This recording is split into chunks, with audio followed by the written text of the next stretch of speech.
Subject है home science और paper है first paper food and nutrition, आहार एवं पोषण विज्ञान। टॉपिक है हमारा आज का कार्बोहाइड्रेट। हमारे सारे न्यूट्रिएंट का सबसे पहला पार्ट है कार्बोहाइड्रेट। सारे पोषक तत्वों में सबसे पहले अगर पोषक तत्वों का नाम आता है तो कार्बोहाइड्रेट है। कार्बोज कार्बोज क्या है, इसकी हमारे बॉडी में क्या आवश्यकता है, इसके सोर्सेस क्या क्या है कि कैसे हम इन्हें प्राप्त कर सकते हैं, इसके फंक्शन क्या है हमारे बॉडी में, जब एब्जॉर्ब होते हैं तो इनके क्या फंक्शन है, बॉडी को किस प्रकार से इफेक्टिव करते हैं, इसके बारे में हम जानेंगे। कार्बोज कार्बोहाइड्रेट ऊर्जा प्राप्ति का बहुत अच्छा एक साधन है, सोर्स है। हमारे शरीर को संचालन होने के लिए, मतलब कोई भी कार्य करने के लिए सबसे पहले एनर्जी की आवश्यकता होती है। एनर्जी सबसे मस्ट है, क्योंकि हमारा बॉडी तब तक काम नहीं करेगा जब तक हमें एनर्जी नहीं मिलेगी।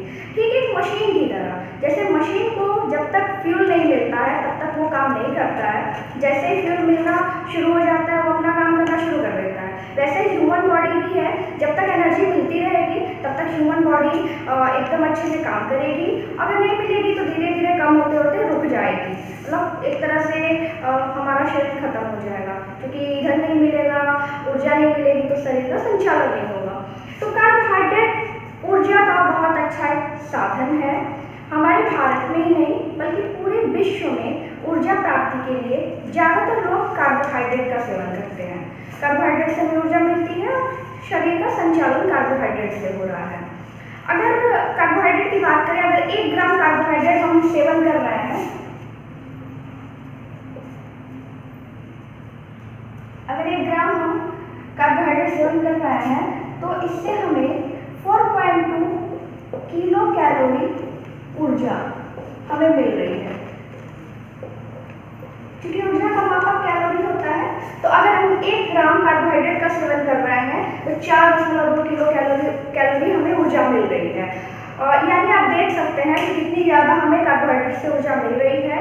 और कहीं ना कहीं ज़्यादातर लोग अपने डेली के डाइट में कार्बोहाइड्रेट का 75% तक यूज़ करते हैं। मतलब अगर मिडिल क्लास को ले लिया जाए तो मिडिल क्लास के लोग 55 से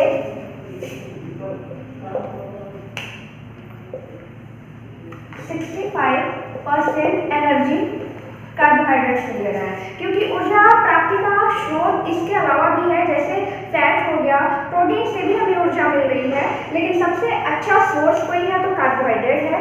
क्यों?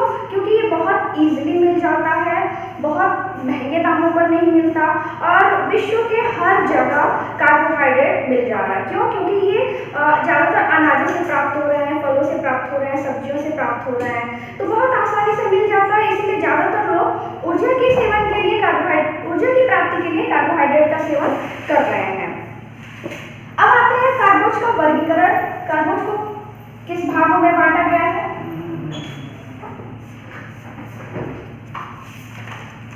कार्बोज के वर्गीकरण को 2 भागों में बांटा गया है, भौतिक विशेषताओं के आधार पर और रासायनिक विशेषताओं के आधार पर। अब भौतिक विशेषताओं के आधार पर इसको फिर 2 भागों में बांटा गया है, शर्कराएं तथा अशर्कराएं। शर्कराएं मतलब जिसमें शुगर होता है, जो भोज्य पदार्थ खाने में थोड़े मीठे लगते हैं वो शर्कराएं हो जाएंगी।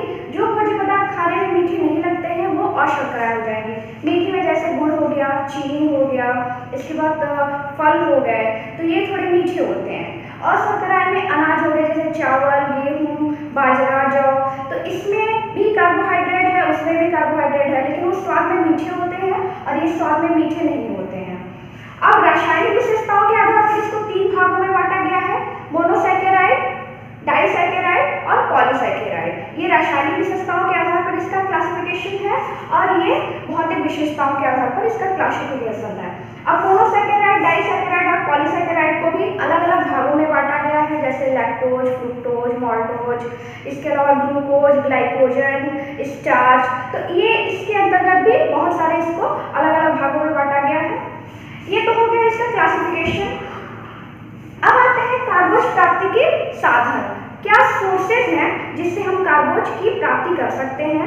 तो सोर्सेज इसके वनस्पति जगत बहुत अच्छे सोर्स हैं।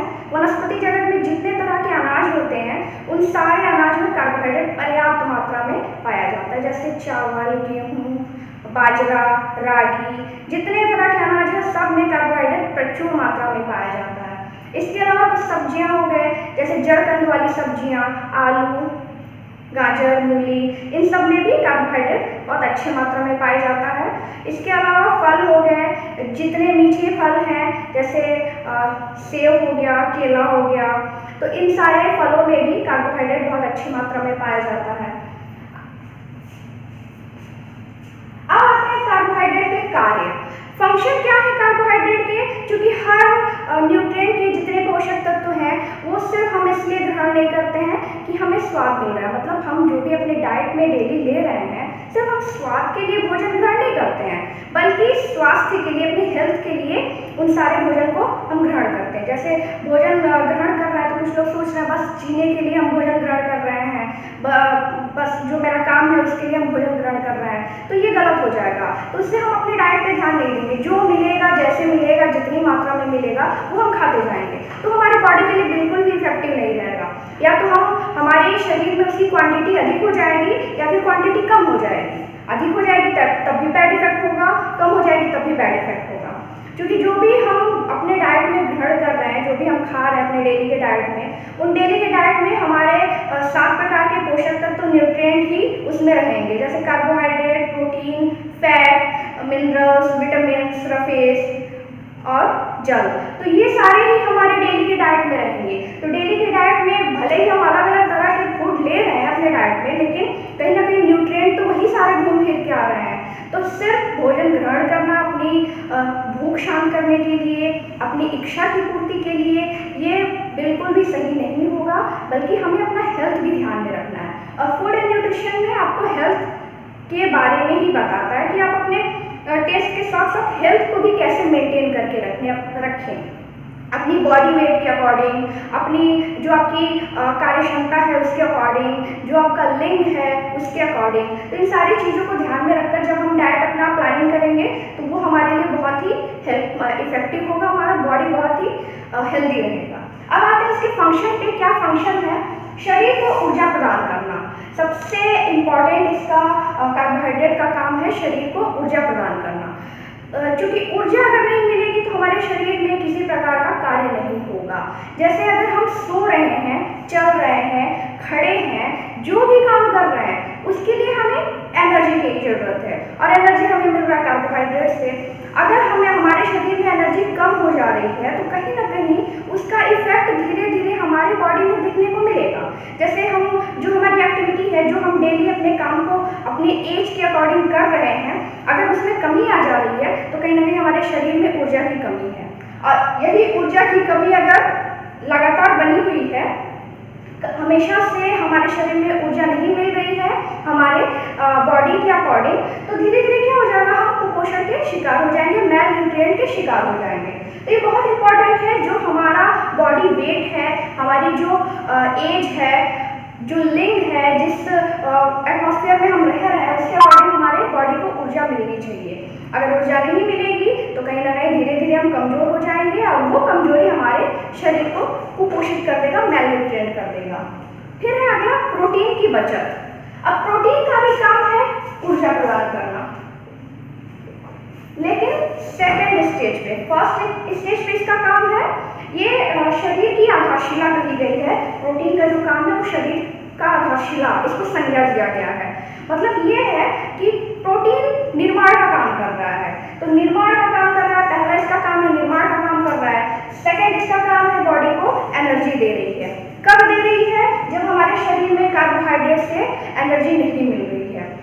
जितनी हमारी बॉडी के लिए जरूरत है, जितनी हमारी दैनिक प्रस्तावित मांग है, उसके अकॉर्डिंग अगर हमें एनर्जी नहीं मिल रही है तो कहीं ना कहीं प्रोटीन अपना पहला काम छोड़ के सेकेंड काम करेगा, यानी हमारे शरीर को ऊर्जा देगा। तो इससे क्या होगा, जो प्रोटीन का मेन काम है वो नहीं होगा। जब मेन काम नहीं होगा तो कहीं ना कहीं हमारे शरीर का डेवलपमेंट और ग्रोथ वो कहीं ना कहीं रुक जाएगा। अब हमारे बॉडी में जो सेल्स हैं वो डेली के काम में वो टूटते हैं, फूटते हैं, नष्ट होते हैं, तो उन सेल्स को रिकवर करने का काम करता है प्रोटीन। तो जब शरीर में कार्बोहाइड्रेट पर्याप्त मात्रा में नहीं मिल रहा है तो प्रोटीन उसको दे रहा है। अब प्रोटीन का जा रहा है, तो कहीं ना कहीं इस दोनों से ही बैड इफेक्ट देखने को मिल रहा है। तो अगर हम कार्बोहाइड्रेट का पर्याप्त मात्रा में सेवन कर रहे हैं तो प्रोटीन अपना फर्स्ट काम पहले करेगा और जो उसका सेकंड काम है एनर्जी देना, वो शरीर में कहीं ना कहीं एब्जॉर्ब होकर रखा रहेगा, संग्रह होकर रखा रहेगा, और जब इन फ्यूचर कभी जरूरत पड़ेगी तब देगा। तो प्रोटीन की बचत हो रही है। फिर है विटामिन बी समूह के संश्लेषण में सहायक। हमारे बॉडी में जो स्मॉल इंटेस्टाइन है उसमें कुछ ऐसे बैक्टीरिया पाए जाते हैं जो हमारे बॉडी के लिए बहुत हेल्पफुल होते हैं, और ये बैक्टीरिया, इन बैक्टीरिया को जीवित रहने, इनके ग्रोथ में लैक्टोज का बहुत बड़ा रोल होता है। और लैक्टोज कहाँ से मिल रहा है? कार्बोहाइड्रेट से मिल रहा है, जो रासायनिक विशेषताओं के आधार पर बांटा गया इसमें लैक्टोज है। तो लैक्टोज उस बैक्टीरिया को जीवित रखने और ग्रोथ में बहुत हेल्पफुल करता है। तो जब वो जीवित रहेगा, हमारे स्मॉल इंटेस्टाइन में रहेगा, तो स्मॉल जो हमारी छोटी आंत है उसी प्रकार से कार्य करेगा। तो विटामिन बी समूह के संश्लेषण में, और विटामिन बी समूह का संश्लेषण छोटी आंत में ही होता है। फिर है पाचन तंत्र को स्वस्थ रखना। कार्बोज का काम है पाचन तंत्र को स्वस्थ रखना। डाइजेस्टिव सिस्टम को ये स्वस्थ रख रहा है, हेल्दी रख रहा है। तो डाइजेस्टिव सिस्टम को हेल्दी रखने का काम रफेज कर रहा है, यानी रेशे। इसे फाइबर भी कहते हैं, रफेज भी कहते हैं, और ये भी रफेज भी हमारा कार्बोहाइड्रेट में ही मिल रहा है। रफेज का कोई पोषक मूल्य नहीं है, न्यूट्रिएंट वैल्यू नहीं है, लेकिन कहीं ना कहीं ये पाचन तंत्र को स्वस्थ रख रहा है। यानी हम जो भी हम भोजन ग्रहण कर रहे हैं, जो ऐसी वेस्ट चीजें हैं उसको पचाने का काम करता है और शरीर से उसको बाहर निकालने का काम रफेज करता है। तो पाचन तंत्र को स्वस्थ रखने के लिए रफेज बहुत हेल्पफुल है, और ये रफेज हमें कार्बोहाइड्रेट से मिल रहा है। फिर है रक्त में कोलेस्ट्रॉल स्तर को कम करना। रक्त में जो भी कोलेस्ट्रॉल स्तर है उसको भी रफेज ही कम कर रहा है, फाइबर ही कम कर रहा है, उसको मेंटेन करके रख रहा है। फिर है कैल्शियम के अवशोषण में सहायक। कैल्शियम के अवशोषण में लैक्टोज का बहुत बड़ा रोल होता है। लैक्टोज कैल्शियम के अब्जॉर्बेशन में हेल्पफुल है, और एक तरह से देखिए कि प्रकृति ने ऐसा बनाया हुआ है कि दूध एक ऐसा भोज्य पदार्थ है जिसमें कैल्शियम भी होता है प्रचुर मात्रा में, और लैक्टोज भी है। तो कैल्शियम का अवशोषण बहुत अच्छे से हो रहा है क्योंकि दोनों एक साथ ही मिल जा रहे हैं। तो कैल्शियम के अवशोषण में लैक्टोज का रोल होता है, और ये लैक्टोज कार्बोहाइड्रेट से मिल रहा है। फिर है यकृत को स्वस्थ रखने में सहायक। यकृत को ग्लाइकोजन स्वस्थ रखता है, हेल्दी रखता है। जो हमारे लीवर है, लीवर के आसपास ग्लाइकोजन का स्टोर रहता है, ग्लाइकोजन स्टोर रहता है लीवर के आसपास, और ये ग्लाइकोजन लीवर को सुरक्षित रख रहा है। जब कभी हमारी बॉडी में कभी ऐसा हो जाता है कि ऊर्जा नहीं मिल रही है, सपोज कि अगर पूरे दिन हमने भोजन नहीं किया, व्रत है या फिर कहीं ट्रैवलिंग कर रहे हैं, तो ऐसे में हमारी बॉडी को एनर्जी नहीं मिल रही है, तो ये जो लीवर के आसपास ग्लाइकोजन इकट्ठा है, जो लीवर को हेल्दी रखा हुआ है, वो ग्लाइकोजन टूट के ग्लूकोज में बदल के हमारे बॉडी को एनर्जी दे रहा है, और इसके अलावा लीवर को भी वो सुरक्षित रखा हुआ है। फिर है नाड़ी संस्थान को स्वस्थ रखने में। नाड़ी संस्थान को स्वस्थ रखने में भी ग्लूकोज का ही रोल है। ग्लूकोज के द्वारा नाड़ी संस्थान हमारे हेल्दी रहते हैं। तो ये कहीं ना कहीं कार्बोहाइड्रेट का जो वर्गीकरण है, तो उसके जितने अलग अलग पार्ट्स हैं उसके अलग अलग रोल हैं, वो सारे फंक्शन इसके हो जाएंगे। हर एक पार्ट अलग अलग अपना रोल निभा रहा है। अब आते हैं कार्बोज की कमी के प्रभाव। अगर हमारी बॉडी में कार्बोज की कमी हो जा रही है तो इसके क्या इफेक्ट देखने को मिलेंगे। तो अगर कार्बोज की कमी है तो एनर्जी की कमी है।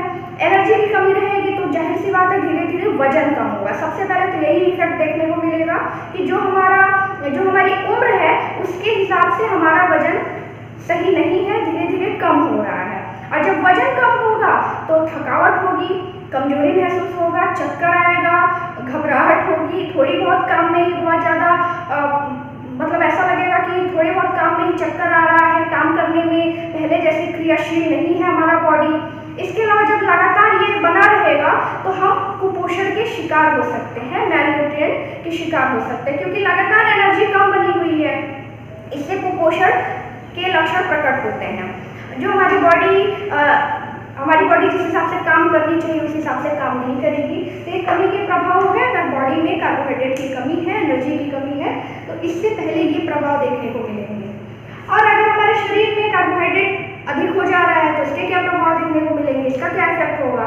तो जितने भी न्यूट्रिएंट हैं, जितने भी भोज्य पदार्थ हैं, भोज्य पदार्थ में न्यूट्रिएंट पाए जा रहे हैं, अलग अलग भोज्य पदार्थ में अलग अलग न्यूट्रिएंट है। तो जितने न्यूट्रिएंट हैं अगर वो हमारे बॉडी में एक्स्ट्रा आ रहे हैं तब भी उसका बैड इफेक्ट पड़ेगा, अगर कम आ रहा है तब भी बैड इफेक्ट पड़ेगा।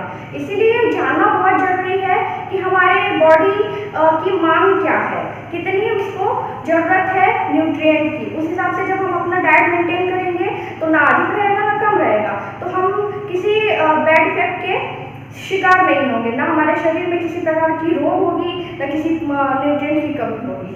तो अगर कार्बोहाइड्रेट हमारी बॉडी में ज़्यादा हो जा रही है, लगातार ज़्यादा हो रही है, तो सबसे पहले तो इसका असर देखने को मिलेगा मोटापा। और जब मोटापा शुरू होगा तो मोटापा दावत देता है अनेक बीमारियों को, जैसे मधुमेह, उच्च रक्तचाप,